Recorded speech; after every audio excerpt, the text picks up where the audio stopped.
ते खळ्यान इले घरात दादलो तेंचे पाय धुवून केसांक तेल लावन गंध लावन पूजा करता.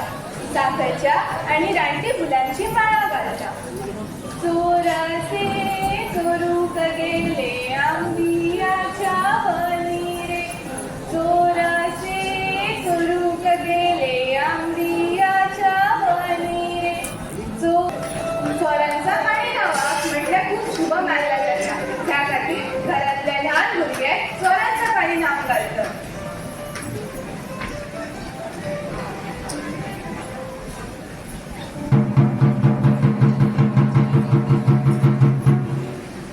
मानकरी तळी साकान घालता.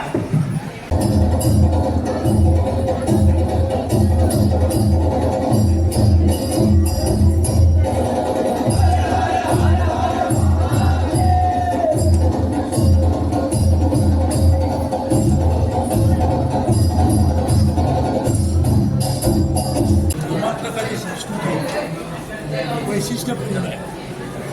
परंतु गोमांतकाची संस्कृती म्हटलं म्हणजे काय, त्याची आपल्याला जाणीव, त्याचं दर्शन प्रत्येक गावागावात होतं.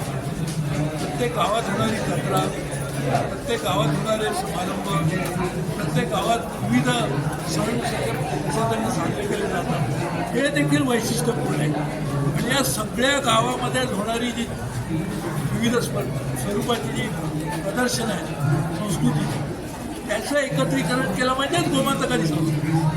आणि म्हणून गावातली संस्कृती जिवंत ठेवणं हे गोमांतकाची संस्कृती पुढच्या पिढीला पाहण्यासाठी आवश्यक आहे. या कार्यक्रमात पेडणे तालुक्यातल्या संस्कृतीचं प्रदर्शन विविध गावातल्या शिकणाऱ्या मुलांनी केलं, त्यांना मार्गदर्शन नाही त्या शिक्षकांनी केलं, त्याला इकडे पुढे येण्यासाठी मदत या संस्थेच्या मॅनेजमेंटने केली.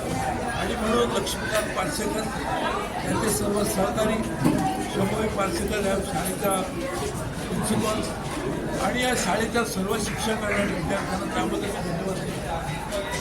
चांगला कार्यक्रम झाला की ज्यामध्ये एकाच काही वेळेतच आपल्याला गोव्याच्या संस्कृतीचं दर्शन घडतं. माझी अशी अपेक्षा आणि इच्छा आहे की पुन्हा देवाकडे प्रार्थना देखील आहे की संस्कृती कायम राहो, वाढत राहो आणि त्याचा फायदा येणाऱ्या पिढ्यांना. दायित्व सो ही संकल्पना कशी आयली आणि त्या मागचे उद्देश कितें? एक विविध कारणांक लागून आमी संस्कृती पासून पयस वतात अशें एक दिसूंक लागला, जाणीव जाता. अशा वेळार म्हजे कडेन जें हातान आसा तें हें इन्स्टिट्यूशन आसा. त्यामुळे हे इन्स्टिट्यूशनांतले खंयचेच कार्यक्रम आसात, हे कार्यक्रम करता आसतना संस्कृती कडेन फारकत घेवंक जायना. किंबहुना आमची जी थोर संस्कृती आसा ती भितर तिचें दर्शन जावंक जाय, जितूनसून ते सादर करणाऱ्या भुरग्यांकूय ती माहिती मेळटा आनी फुडल्या पिडये खातीरय उरता.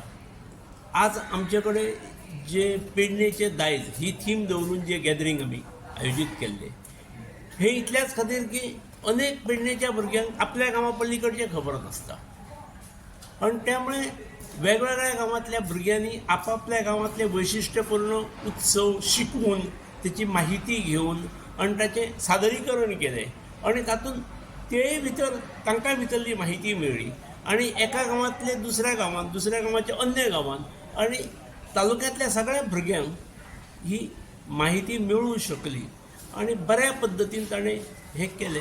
अशा पद्दतीचो उपक्रम पहिल्याच फावटी पेडण्या तालुक्यात जाता किंवा किंबहुना गोव्यान जाता आणि एक वेगळी संस्कृती दाखोवपाचो फाटलो जो उद्देश आसा तो साध्य करपाचो प्रयत्न केला. हय, एक आनी विशेश करून पर्यटकांक लागून मागीर हांगा जे आतां मोठ्या प्रमाणार दिल्लीकार आनी अन्य लोक येतात आनी केवळ पयसो इन्वेस्ट करप आनी तांची छाप ह्या समाजाचेर जी पडटा ताका काय हांव आडोवंक शकना. पूण ते पडत आसतना सुद्दां आमची जी ठेवण आसा, सांस्कृतीक ठेवण आसा, सांस्कृतीक दायज आसा, सांस्कृतीक तिजोरी आसा, ती खंयच दुर्लक्षीत जावंक जायना. किंबहुना ती आनीक वयर बऱ्या पद्दतीन फुडें येवंक जाय आनी आमचें दायज हें सगळ्या गोव्याकच न्ही, देशाकच न्हय तर जगाक कळपाक